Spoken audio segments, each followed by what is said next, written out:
이번 6월 평가원에서 보조선 혹시 그으셨나요? 안 그으셨어야 정상입니다.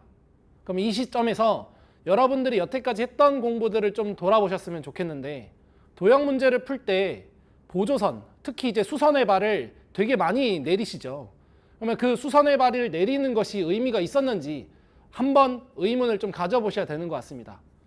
일단은요, 수선의 발을 그리는 그런 상황 중 하나를 제가 한번 그려보면, 이제 학생들이 뭐 이런 상황에서 이렇게 수선의 발을 내리고 보는 경우가 많아요. 특히 뭐 이런 각에 대한 사인값, 코사인값 당연히 그렇게 찾아볼 수도 있는데요. 그리고 이런 이등변 삼각형이 있다면 수선의 발을 내리고 봅니다. 네, 그렇게 찾을 수도 있는데요.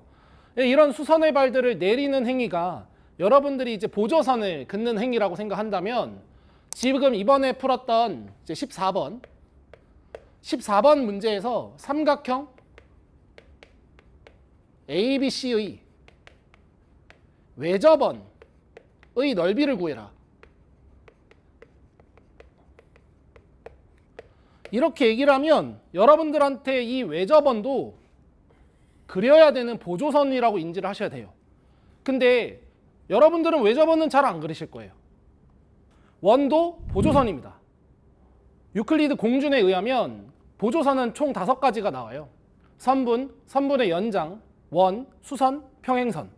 그러니까 이 5가지 보조선들, 만약에 보조선을 긋는다면 여러분들은 다 그릴 줄 알아야 되는 거죠. 근데 이렇게 하다 보면 결국 우리는 논증기하라는 되게 어려운 기하적인 공부를 할 수밖에 없습니다. 그래서 여러분들이 뭔가 중학교 때 공부했던 기억을 생각해보면 논증기하가 그렇게 쉽지 않으니까 이걸 어렵게 도형 공부를 하는 것으로 해결하겠다, 이런 생각보다는 보조선이 필요 없는, 되도록이면 우리가 현재 시점에서 사인 법칙, 코사인 법칙 이런 것들을 더 적용해 보려는 기본풀이에 좀 더 집중을 하셨으면 좋겠다라는 게 제가 권해드리는 부분이에요. 특히 각의 이등분선의 성질, 뭐 파푸스의 중선 정리, 할선 정리 이런 것들에 대해서 중학교 교과서를 찾아보시면 교과서 본문에 그 어떤 교과서에도 등장하지 않는다라는 걸 여러분들은 확인할 수 있어요. 그러니까 결국 우리는 나오지도 않을 것들에 굉장히 열중하면서 공부를 하고 있다 이거죠. 결국 공포감 때문에 이렇게 하는 것 같은데, 그냥 기본기로 공부하셔도 충분히 다 마칠 수 있습니다. 오히려 그런 보조선을 쓴다라는 생각보다는 이런 공부에 좀 더 반성 차원에서 집중을 한번 해보시면 좋을 것 같은데요. 내가 구해야 되는 게 결국 외접원의 넓이였다 이거죠. 그러면 이제 많은 사람들이 이런 맥락에서 계산을 해요. R을 구합니다. 그리고 R을 구해서 R의 제곱을 구하게 돼요. 근데 이제 제 질문은 이거예요. 혹시 R을 구한 다음에 R의 제곱을 구하는 것이 어려우십니까? 어렵지 않다면 평가원은 그냥 R을 구하시오로 해서 선지 구성을 할 수도 있었을 겁니다. 그렇다면 우리는 R의 제곱이라는 것이 왜 주어졌는지 생각해보며 R의 제곱을 구할 생각으로 문제풀이를 설계할 수 있지 않을까라는 것으로 다시금 풀어보실 수 있었으면 좋겠어요. 절대 도형 문제는 여러분들이 오래 걸려서 풀어야 되는 문제가 아닙니다. 그리고 우연에 의해서 문제를 푸는 게 아닙니다. 도형 문제는 정확하게 길이 설정이 되어 있지 않으면 그 어떤 친구한테는 유리한, 매우 이득이 되는 문제가 될 수도 있고요. 어떤 친구한테는 매우 불리한, 절대 못 풀 것 같은 문제가 될 수도 있습니다. 그렇기 때문에 평가의 그 뭔가 동등함, 뭔가 이제 공평함 이런 것들을 이제 생각을 하면 도형 문제는 정확하게 루트를 설계를 할 수밖에 없습니다.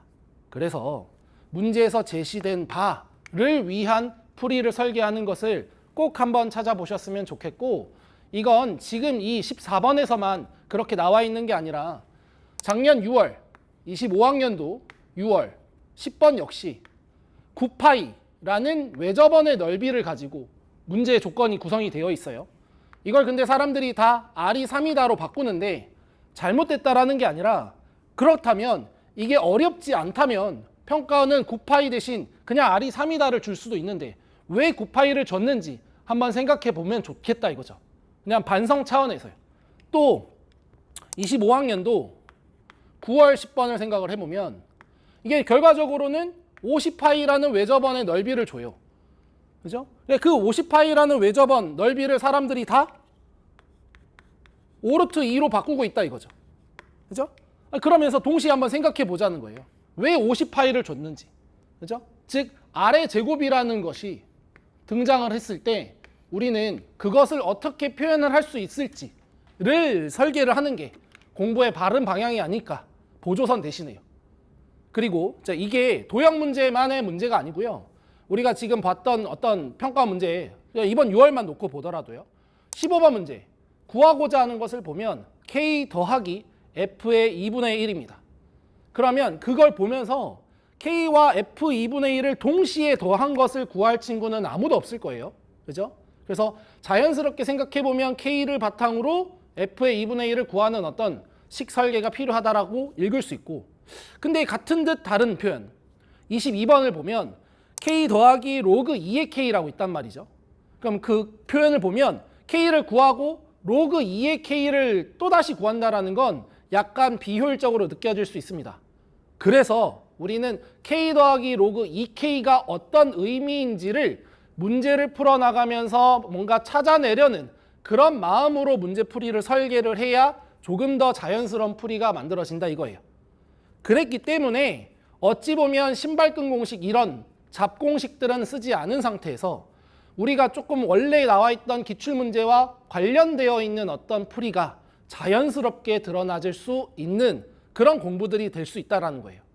아시겠죠? 그래서 여러분들이 현재 시점에서 하고 있는 공부가 그냥 기술적 요소를 반복해서 숙달하고 있는 건 아닌지 돌아보세요. 평가원 보도자료에는 처음으로 이런 문장이 등장을 했습니다. 사교육에서 기술적으로 반복해서 훈련할 수 있는 요소는 배제한다라고요.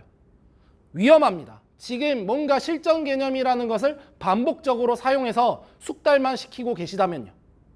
올해 역시 의문사 수능이 될 수 있습니다.